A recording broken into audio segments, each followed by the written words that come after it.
Good evening, everyone. I'm Chief Robert J. Tracy of the Wilmington Police Department, and with me, we have several members of state, federal, and local law enforcement agencies that I want to introduce as a collective effort of finally bringing the apprehension of a very sad day to a close. Apprehending Radee Prince, and we were able to apprehend him in Newark, Delaware. And I say Newark because I'm used to saying Newark, New Jersey. So Newark, Delaware, and that was at 7:05 hours this evening. With me today in a collective effort, we have federal and state partners. With me is Special Agent in Charge, Gordon Johnson, Special Agent from the FBI, Special Agent in Charge from the ATF, Danny Board, from the Delaware State Police, Major Melissa Zebley, from Newcastle County Police, Major Wendy Feeser, from the Wilmington Police Department, Inspector Clayton Smith, Wilmington Police Department Inspector Cecilia Ash, from the Maryland State Police, Captain Tim McDonald. With us also from our Criminal Investigations Division is Captain Sherry Toll and Lieutenant George Pickford. And with us as well is the three officers from the Alcohol, Tobacco, and Firearms that actually made the apprehension and cooperative effort with all our agencies. And with us we have Special Agent Matt Smith, Special Agent from the ATF Jim Kay, and Special Agent Tim Moore. So great job, guys, and thank you very much for your effort working together. So we were at a press conference earlier today, and we kind of know the details of what happened in Maryland, what happened here in the city of Wilmington, and then we talked about how we were going to look to apprehend this individual. At 5:35 this evening, we located the vehicle in Cobble Creek Curve, which is located adjacent to Glasgow High School. The vehicle was unoccupied. The suspect at that time was seen leaving the vehicle and was walking towards Glasgow High School, was a tip that we received. Officers from multi-jurisdictional areas convened on the area, and then we secured the vehicle. We actually also set up a perimeter around the area to make sure that if this individual was in the area, that we did not let him leave.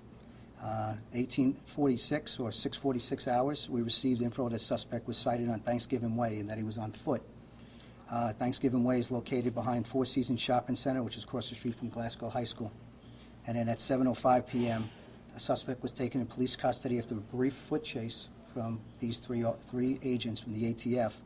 And during the foot chase, our suspect did discard a .380 firearm, and which has also been recovered. And he was taken into custody with no incident, nobody hurt, no further civilians hurt, and our police officers are safe as well. So this brings somewhat closure and conclusion to a brief manhunt, but this couldn't have been done without our federal, state, and local officers working together. In this building here, we had a command and control center. We coordinated with 3 states, all the counties, local authorities, and a coordinated effort brought this to a successful conclusion on a very, very bad day. And our hearts and prayers should go out to these families of the victim and the victim's family in Maryland, and also the shooting victim here in Wilmington. So with these efforts, this couldn't have been done. Without your effort getting the information out to the public as soon as you did for us, it couldn't have been done. And without the tips from civilians out there that helped us along the way, because without their efforts and the trust that they had with us in law enforcement and working together, we would not have been able to make this apprehension the way we did and bring this to a conclusion.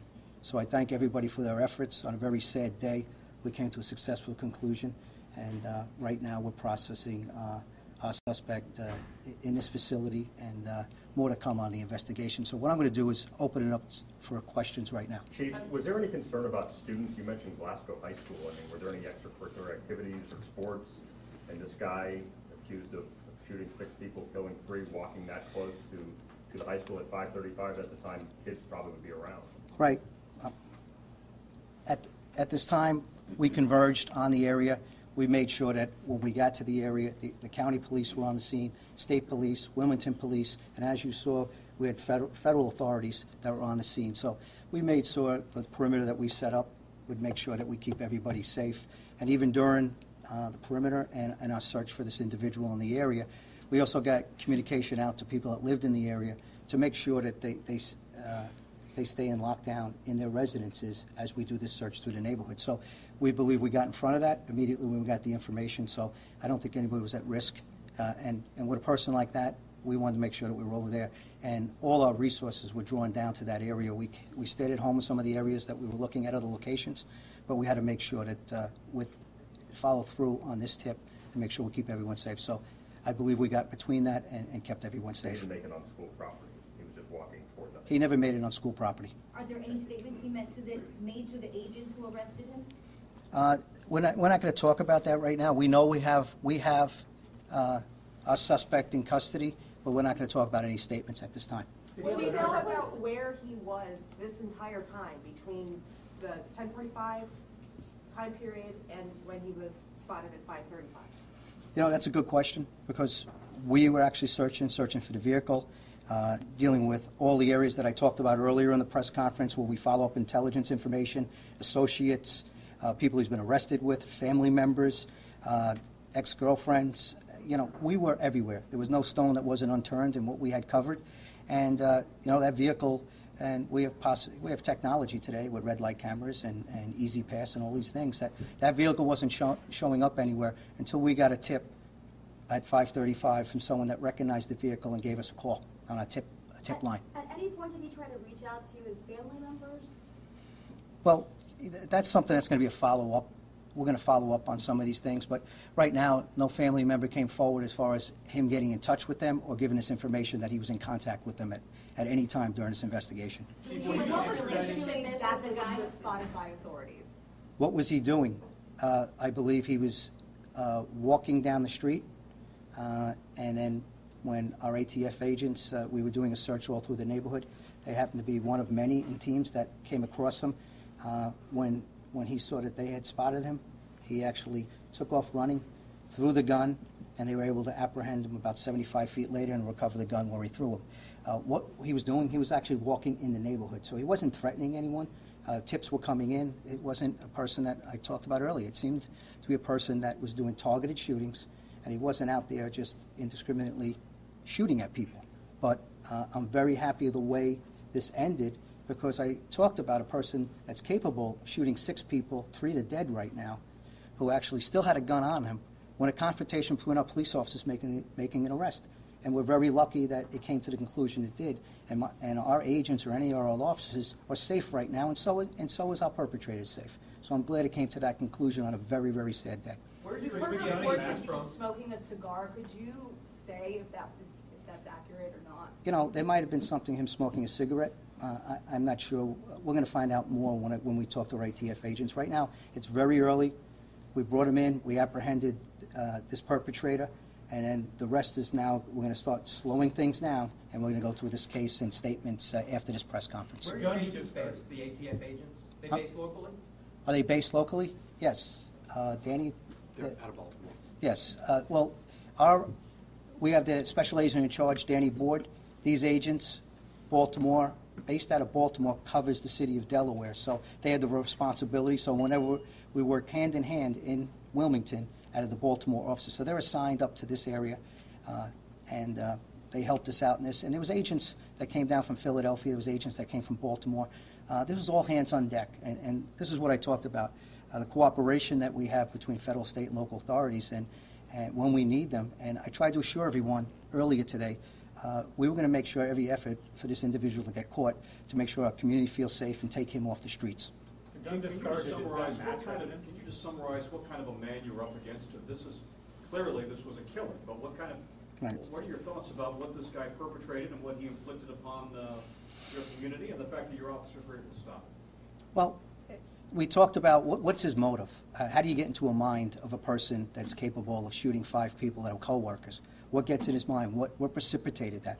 You know, it's tough to rationalize. It's tough to rationalize why a woman kills a 4-month-old baby and a 5-year-old child.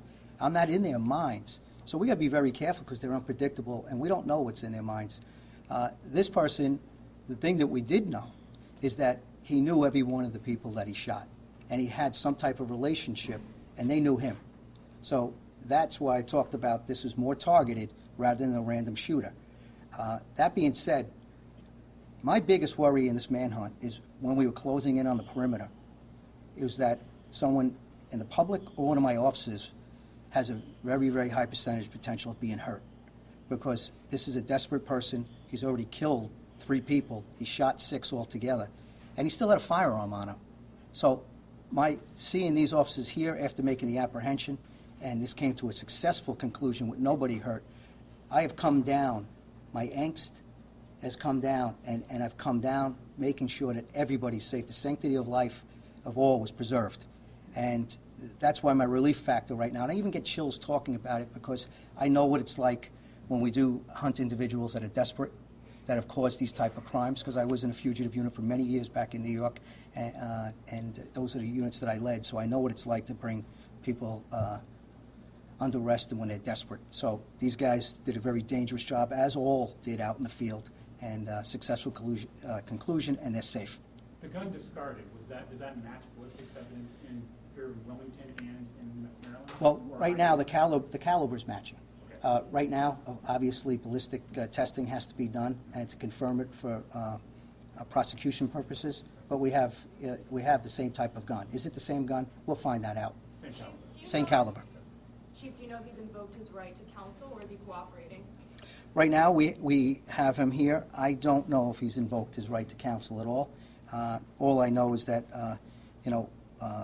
warrants have been signed in Hartford County for his arrest, and right now we're processing him. But I'm not worried about that right now. We know who the person is that caused these deaths and these shootings. Any known connection to the actual neighborhood where he was found? Did he have any friends, relatives, any connections there?